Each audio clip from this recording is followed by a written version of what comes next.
Maksatla жетtiği жоқ bu degenlerde пайыздық шеңберімен қарай тұрған болса, үй тапсырмасын асып рөл. Анткени мисалы үчүн эгерде методика жактан даярдалган киши ар бир сабакты өткөргөн сабагыңыз классно ошол жерде мына үй тапшырмасын ушул толук айтып беришим керек. Мен үй тапшырмасынын методикасы боюнча классификациясы мондай үчкө бөлүнсө, мен мазмуну боюнча мындай тапшырма бердим. Анын принциптерин ичинде могу 5 принципти эске алуу деп туруп, сабагыңызды ушундай айтып берсеңер, сиздерге канчалык деңгээлде сабаттуу экендиги көрүнөт. Деңгээл болсо да максат коюлууга тийиш.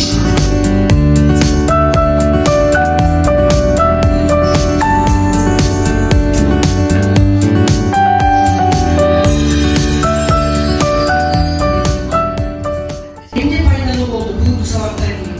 Балдарымды келечекте кантип колдонушат? Менин сабагымдан кийин алар эмне билишет жана эмне кылышат?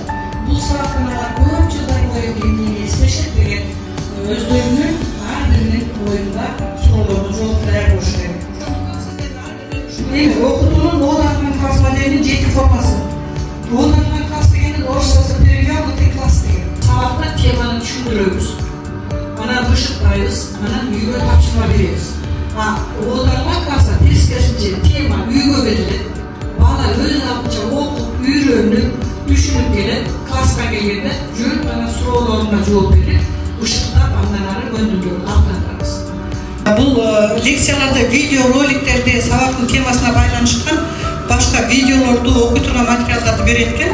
Балдар көрүп келип, анан ошонун негизинде бири-бири менен талкуулашат экен. Элдин эсинде үйүткөн деген ат менен калды. Бул теманы берерден мурда мына ушул сыяктуу видео материалды салып коюшубуз мүмкүн. Анан ушу менен эле кошо могу фильмди салып коебуз. Той өткөрүп, каада салт күтүп, жай турмуш өткөрүшкөн.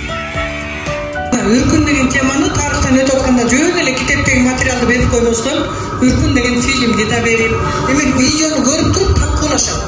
Тартышып, биякта фактыларды анализдешет, демонстрацияга багытталган деген бул өзгөчө физикада, химияда көбүрөөк колдонулган нерселер. Аякта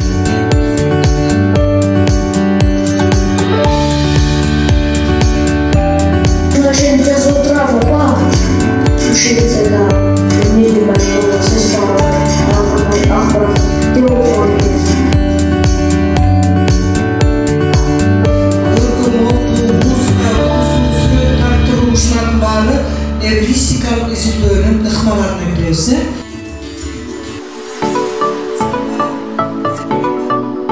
Технология сабагынан колдонбостон, муну ар бир сабак өтүп аткан предметтик мугалим колдонсо болот.